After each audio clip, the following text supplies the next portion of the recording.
Good morning, everybody. Welcome to the Narrowgate with Anto. Please click the little subscribe button and share this far and wide. And here is the morning of the walk, the cross for the third year, folks. And I got up this morning and my good friend Robert Nugent done a beautiful video connecting the dots in a prophetic way about this walk, the cross. And it's been unfolding, folks, for me over the last couple of months, even more so as this has spread to England, Scotland and Wales, because I've met so many beautiful souls from over the pond, and I never met them before 7 weeks ago. It's amazing, and a lot of things have been revealed in the space of organising this event. So the question is Walk the Cross a prophetic move?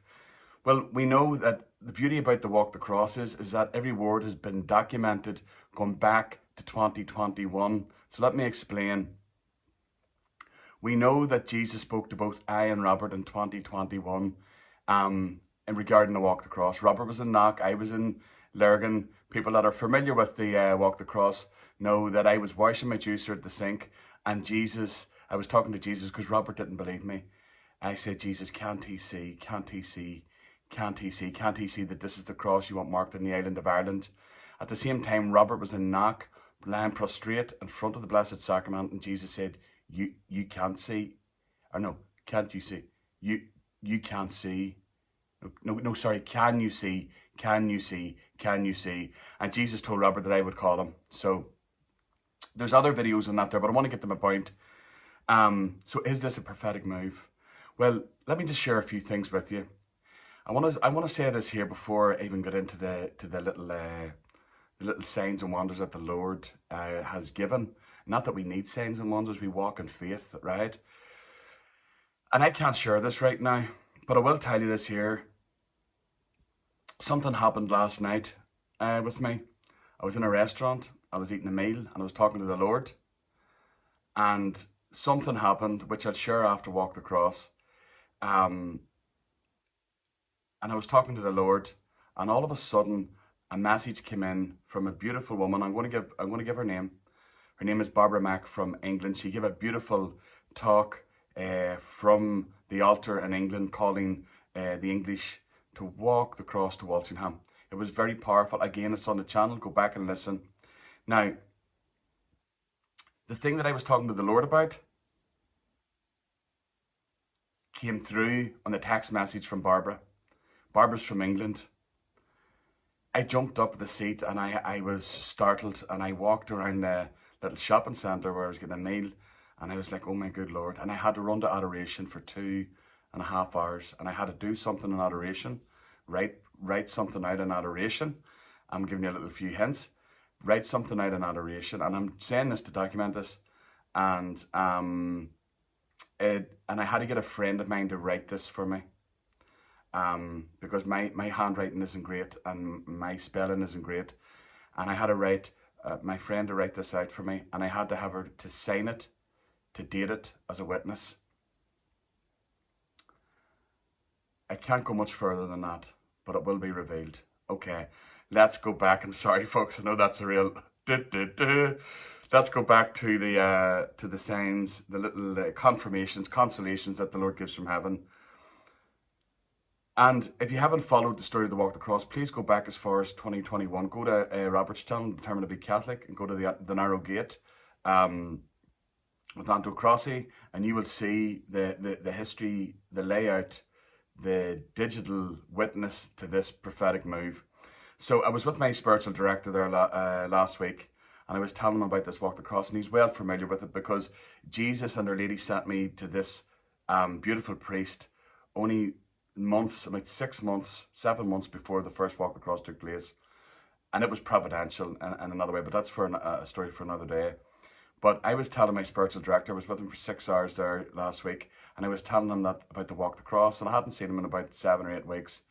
And but I was telling him that it was spreading from Ireland to England to Scotland and Wales, and he was just blown away, right?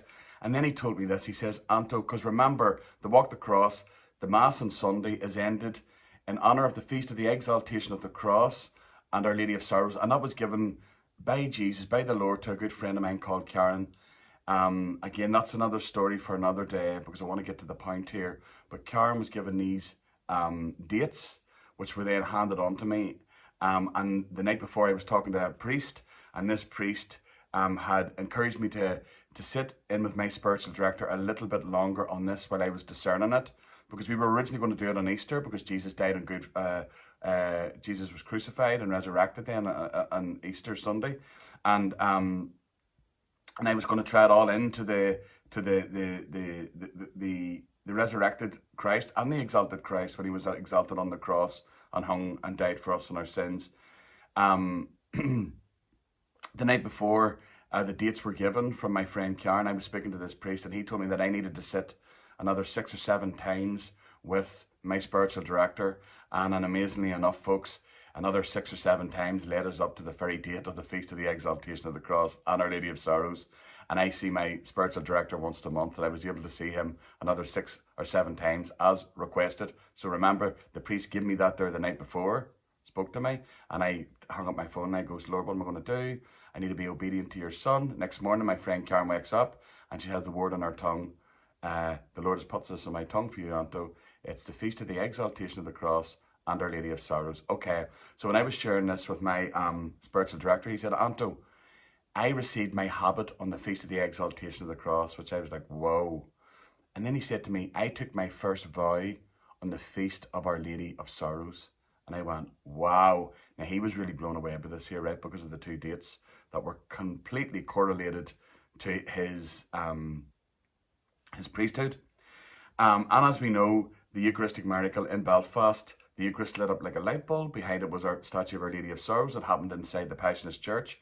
My spiritual director is a Passionist. It happens. The Eucharistic miracle happens inside the Passionist Church, and Our Lady of Sorrows is behind, and Jesus is going to be processed through Belfast this Sunday from starting at 4 p.m. at St. Michael's Finicky. Okay.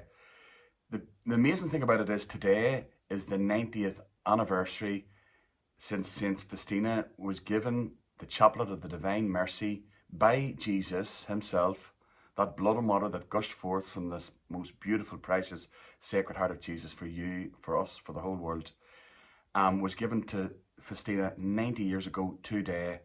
And tomorrow, on the Feast of the Exaltation of the Cross, it's Pope Leo's birthday. And today is one of the apparitions of Fatima, the 13th of September. Our Lady appeared for 6 months after her first apparition in May, from May to October. So we've got the Fatima, we've got Faustina, we've got the Feast of the Exaltation of the Cross, and Pope Leo's birthday. Folks, is this a coincidence or a God incidence? That's why I asked you, is this a prophetic move? And of course it is. Of course it is. It's bigger than I'll ever know. I don't understand.